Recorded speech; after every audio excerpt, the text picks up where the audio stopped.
Hello everyone, welcome back to my YouTube channel. இன்னைக்கு நம்ம பார்க்க போகிறது Duke 390 long term review. First இதோட பைக்கோட headlight.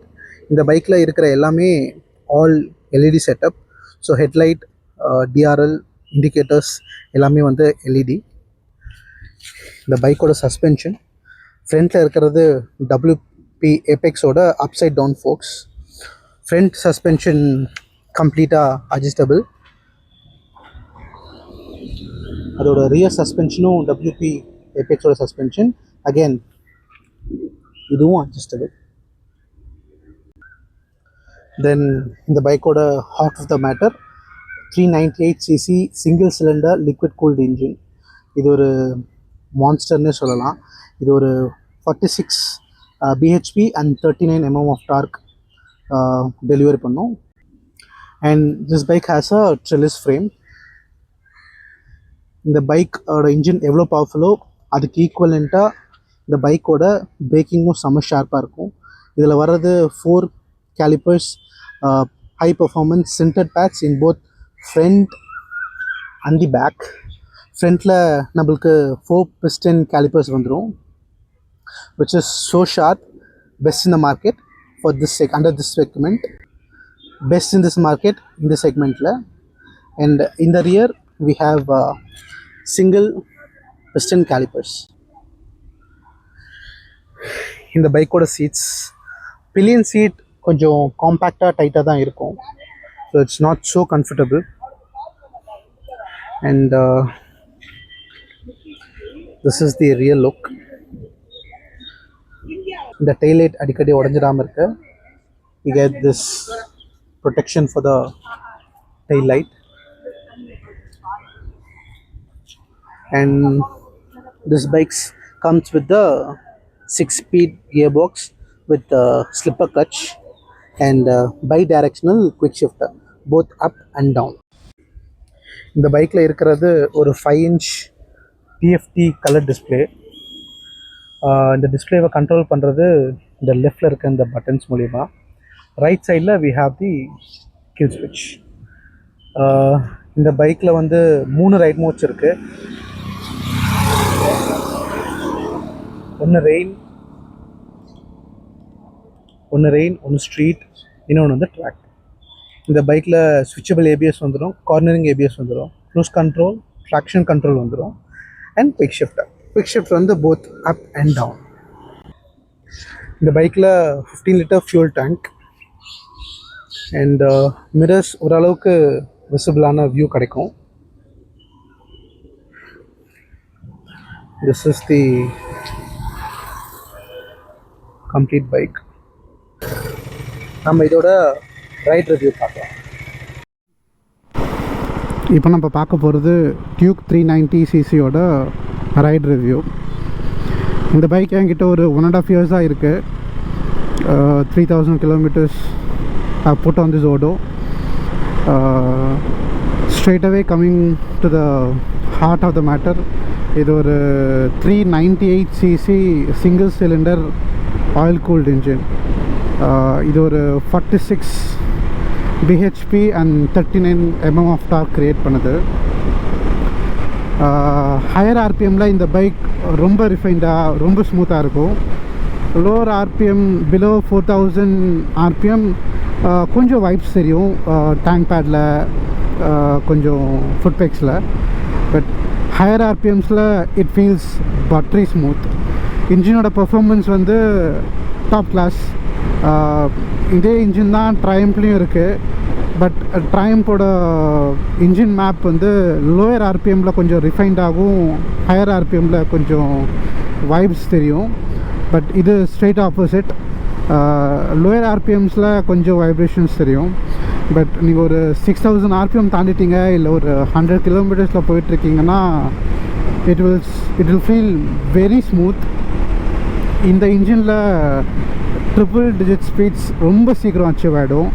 And also triple digit speeds ரொம்ப நேரம் யூஸ் பண்ணுறதுக்கும் ரொம்ப நல்லாயிருக்கும். ஃபார் எக்ஸாம்பிள், நீங்கள் ஒரு 120 kilometer ஸ்பீடில் you can sit for 3-4 hours கம்ஃபர்டபுள்ளி. இன்ஜினில் எந்த ஸ்ட்ரெஸ்ஸும் தெரியாது, எந்த ஓவர் ஹீட்டிங் வார்னிங்ஸும் வராது. it'll be so easy. இப்போ ஒரு லாங் ட்ரிப் போகிறோம் அப்படின்னா this engine is very reliable and very good for the highway rides.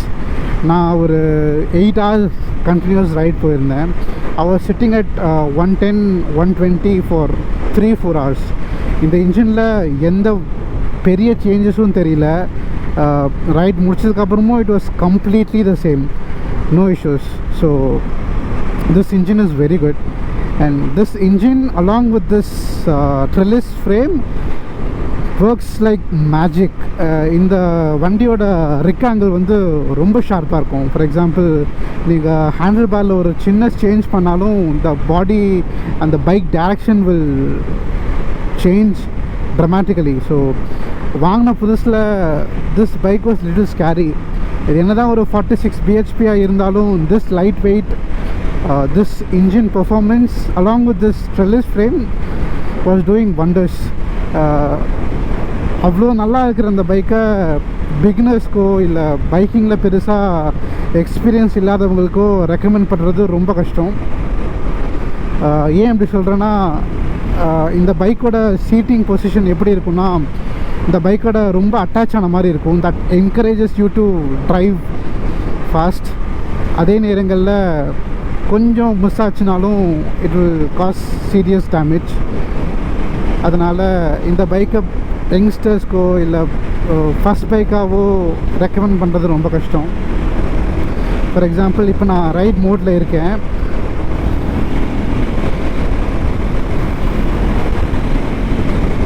ALC performance just ஒரு ப்ளிப்லே யூ கேன் டச் 100. அத்தனைக்கும் இது ரெயின் மோடுன்றது இதில் இருக்கிறதுலையே பேஸ் மோட்னு வச்சுக்கலாம். அந்த மோட்லேயே இந்த பர்ஃபார்மன்ஸ். நான் இப்போது இதோட அடுத்த மோடுக்கு சேஞ்ச் பண்ணுறேன். லெட் மீ ஸ்விட்ச் on the hazard light. Actually இதை ஆன் த கோலே சேஞ்ச் பண்ணலாம், பட் ஓகே. இப்போ ரெயின் மோடில் இருக்குது. இப்போ நான் ஸ்ட்ரீட் மோடுக்கு சேஞ்ச் பண்ணியிருக்கேன்.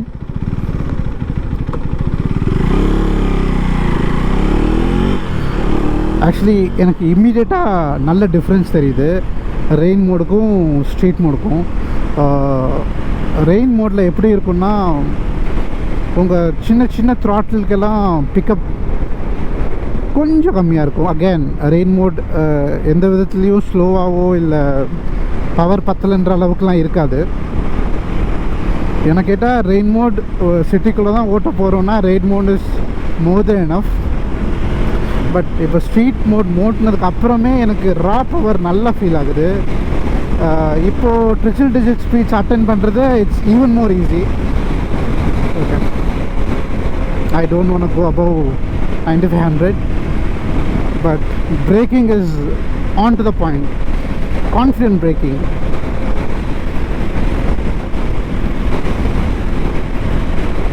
Okay, combination of this engine, this frame makes it really hard to suggest this for as a first bike.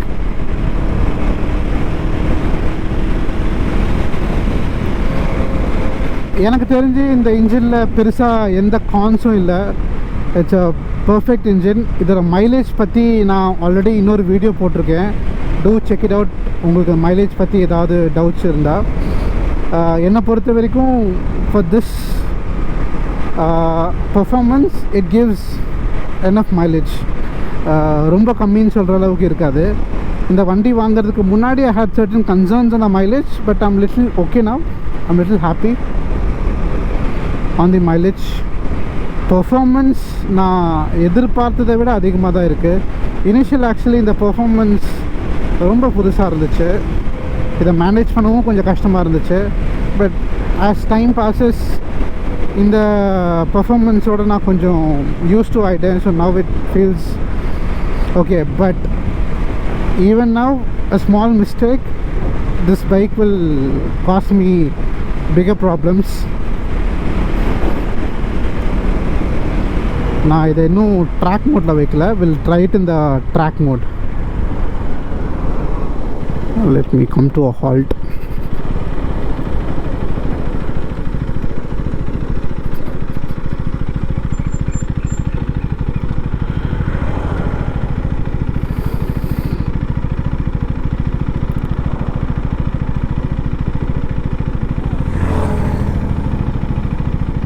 Track mode. இதோட லேஅவுட்டே கம்ப்ளீட்டாக மாறிடுச்சு ட்ராக்குன்றதுனால.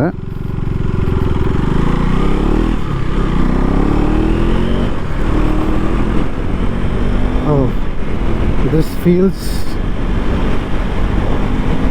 so different on the power perspective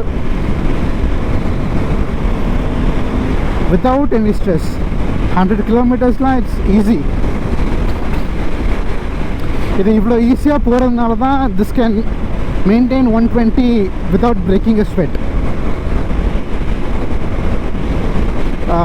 இந்த பைக்கில் இதுக்கு தேவையான எல்லா ஃபீச்சர்ஸுமே இருக்குது. பேசிக் ஏபிஎஸ்ல இருந்து super moto ABS, cornering ABS, ஸ்லிப்பில் கிளச். என்னோடய பைக்கில் வந்து க்ரூஸ் கண்ட்ரோல் இல்லை. 2025 மாடலுக்கு அப்புறம் வர எல்லா பைக்லேயுமே க்ரூஸ் கண்ட்ரோல் இருக்குது.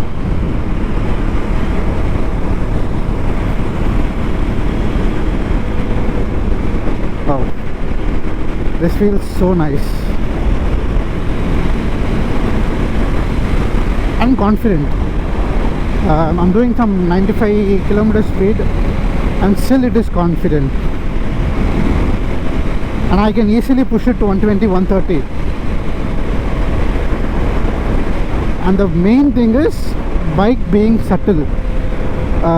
பைக்கோட இன்ஜின்லேயும் ஸ்ட்ரெஸ் தெரியாது உங்களுக்கு. பைக்கோட சேஸஸும் இந்த ஸ்பீடை அப்ரிஷியேட் பண்ணுற மாதிரி தான் இருக்கும். இதில் லான்ச் கண்ட்ரோல் இருக்குது, ட்ராக்ஷன் கண்ட்ரோல் இருக்குது, you name it, most of the features this bike has it.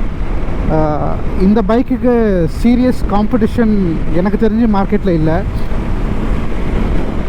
இது ஒரு get it, put it on the track, it will work. ட்ராக்லலாம் this machine can do wonders.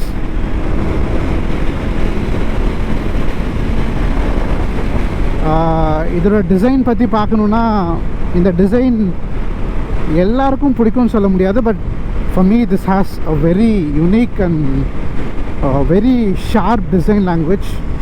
Easy to munch kilometers on this machine.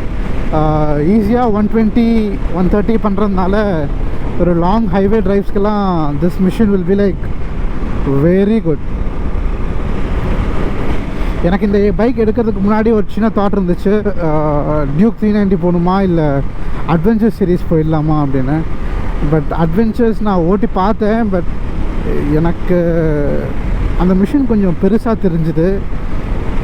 Day to day ரைட்ஸ்க்கு நான் எதிர்பார்த்த அளவுக்கு handling எனக்கு இல்லைன்னு feel ஆச்சு. I always like 390. அதனால் at the end again I went for 390 it self. இந்த வண்டியோட ஹெட்லைட்ஸ், இதில் நிறைய நல்ல விஷயம் இருக்குது. பட் ஒரு சில நிகழ்ஸும் கூடவே இருக்குது. இந்த பைக்கோட ஹெட்லைட்ஸ், இது ஒரு ஆல் எல்இடி ஹெட்லைட். ஆனால் நைட்டில் ஹைவேஸில் இதோட லைட் சுத்தமாக தெரியாது. ஆப்போசிட் சைடில் வெஹிக்கிள் வராத வெஹிக்கிள் கூட கொஞ்சம் ஓகே. பட் ஆப்போசிட் சைடில் வெஹிக்கிள்ஸ் வருது, அவங்களோட ஹை பீம்லாம் ரோட்டில் ஹெட்லைட்டில் எதிர்க்கப்படுதுன்னா இதோட ஒயிட் லைட் கம்ப்ளீட்டாக வாஷ் அவுட் ஆகிடும். ஸோ இதை வச்சு நைட்லலாம் ட்ரைவ் பண்ணணுன்னா கண்டிப்பாக அடிஷ்னல் லைட்ஸ் இன்ஸ்டால் பண்ண வேண்டியது இருக்கும். அப்புறம் இதோட செட்டிங் ஜாமெண்ட்ரி, இது கொஞ்சம் நான் 5'7", எனக்கு இந்த செட்டிங் பொசிஷன் ஓகே, எனக்கு அந்தளவுக்கு கிராம்டாக ஃபீல் ஆகலை. பட் 6 and above இந்த பைக் கொஞ்சம் கிராம்டாக ஃபீல் ஆக சான்ஸ் இருக்குது. இந்த பைக்கோட ஸ்டாக் சீட் ஹைட் வந்து 800 mm. ஒரு 20 mm இன்க்ரீஸ் பண்ண முடியும். அதுக்கு பவர் பார்ட்ஸில் KTMல இன்னொரு கம்ப்ளீட் செட் சீட் விற்கிறாங்க. அதை வாங்கினா ஒரு 20 mm இன்க்ரீஸ் ஆகும். பட் ஒரு 5'7"னா this bike is comfortable for me. இந்த பைக்கில் சின்ன சின்ன நெகிழ்ஸ் இருக்குது. ஒன்று நான் சொன்ன headlight issue. Headlights is very poor. கண்டிப்பாக அடிஷ்னல் ஹெட்லைட்ஸ் வாங்கணும் in case going for a night ride. அதுக்கப்புறம் எனக்கு கொஞ்சம் பம்மராக ஃபீல் ஆகிறது இதோட seats. It is little hard. ஒரு சிட்டி ரைட்ஸ் இல்லை ஷார்ட் ட்ரிப்ஸ்க்கு இட்ஸ் ஃபைன். பட் ஒரு 4 hours மேலே உட்கார போகிறோன்னா இட்ஸ் லிட்டில் அன்கம்ஃபர்டபுள். ஸோ நான் இன்னும் ஜெல் சீட்ஸ் மாற்றலை. I wanted to have some more rides. I want to be sure நிஜமாகவே அது சீட்டோட ஃபால்ட் தானான்னு. But obviously seat is hard. அதோட எந்த அளவுக்கு என்னால் மேனேஜ் பண்ண முடியுதுன்னு நான் பார்க்கணும். இன்னொரு 1-2 லாங் ட்ரைவில் if things is this much uncomfortable then pretty much sure நான் ஒரு ஜெல் சீட் மாதிரி ஏதாவது பார்த்து தான் ஆகணும். அதுக்கப்புறம் நான் நிகில்ஸ்னு சொல்ல மாட்டேன். But this bike has some heating stuff in traffic. நீங்கள் ஒரு 50-60 போகிறீங்கன்னாவே ஹீட்டிங்லேருந்து உங்களுக்கு எந்த கன்சர்னும் வராது. எஸ்பெஷலி இதோட Gen 1 Gen 2 கம்பேர் பண்ணும்போது இதில் எந்த ஹீட்டிங் இஷ்யூஸும் கிடையாது. இதில் வந்து 2 ஃபேன்ஸ் இருக்குது, ரேடியேட்டர் ஃபேன்ஸ். ஸோ ஹீட்டை கம்ப்ளீட்டாக உங்கள் கிட்டேருந்து அவே கொண்டு போயிடும். பட் தி திங் இஸ் வண்டி ரொம்ப லோ ஸ்பீட்ஸ் போயிட்டுருக்கு. டிராஃபிக்கில் ஸ்டாப் அண்ட் கோ டிராஃபிக் போயிட்டுருக்கு அப்படின்னா தான் பிரச்சனை. ஹீட் உங்கள் ஃபீட்டில் ஃபீல் பண்ண முடியும். இன்கேஸ் நீங்கள் ஷூஸ் போடலை, ஸ்லிப்பர்ஸோடு இருக்கீங்க, ஃபார் தட் கேஸ் நீங்கள் பேண்ட்ஸ் இல்லை ஷார்ட்ஸில் இருக்கீங்கன்னா உங்களால் ஒரு நல்ல பர்னிங் சென்சேஷன் ஃபீல் பண்ண முடியும். இது பைக் இன்ஜினோட ஃபால்ட் கிடையாது. இது ஒரு 400cc பைக். ஸோ இந்த CC bikes will definitely create this much of heat. நம்ம என்ன பார்க்கணுன்னா இந்த ஹீட்டை நம்மளால் மேனேஜ் பண்ண முடியுதான்னு தான் பார்க்கணும். So for the 400cc bike this engine heating is okay. But still இந்த ஹீட்டிங் வந்து டிராஃபிக்கில் மட்டும்தான் தெரியும். ஹைவே ஸ்பீட்ஸில் you'll feel nothing. Everything will be well evacuated away from your legs. So அதில் எந்த பிரச்சனையும் கிடையாது. டிஸ்அட்வான்டேஜஸ் வேறு எதுவும் பெருசாக கிடையாது. இதில் சர்வீஸ் காஸ்ட் கூட ரொம்ப பேரபிள் தான். ஃபார் எக்ஸாம்பிள் ஃப்ரீ சர்வீஸ் டைமில் it was costing me around 1800லேருந்து 2200 வரைக்கும் it was costing me. Free service முடிஞ்சதுக்கப்புறம் it costing me around 3300 max 3500 only for the regular periodic service. இந்த பைக் வந்து 5 months ஒன்ஸ் சர்வீஸ் விடணும். 5000 kilometers or 5 months once. So kind of yearly ட்வைஸ்ன்ற மாதிரி schedule இதுக்கு. என்னை பொறுத்த வரைக்கும் இந்த பைக் கொஞ்சம் சர்வீஸ் சென்சிட்டிவ். ரெகுலராக 5000 kilometersக்கு அப்புறம் ஒரு இன்ஜின் ஆயில் சேஞ்ச் பண்ணிவிட்டு மற்ற ஃபில்டர்ஸ் சேஞ்ச் பண்ணிட்டா this bike is well reliable.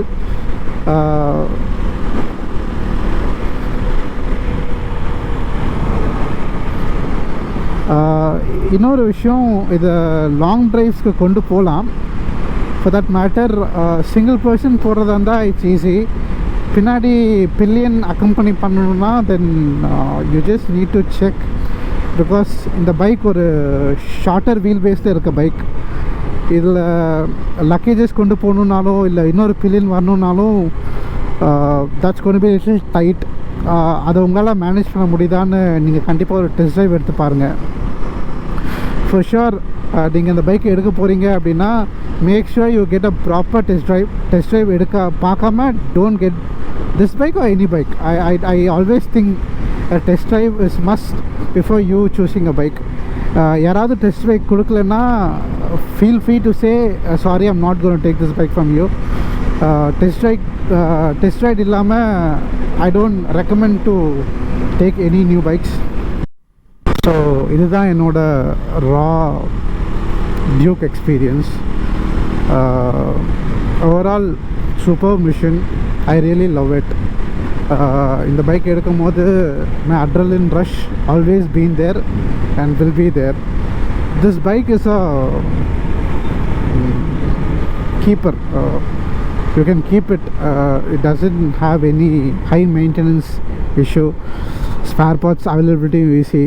So overall it checks all my boxes and nothing much serious of an issue. Everything is bearable. Everything can be altered. நான் இதை பற்றி சொல்கிறேன்னா seeds, headlights, அந்த விஷயத்தை பற்றி சொல்கிறேன்.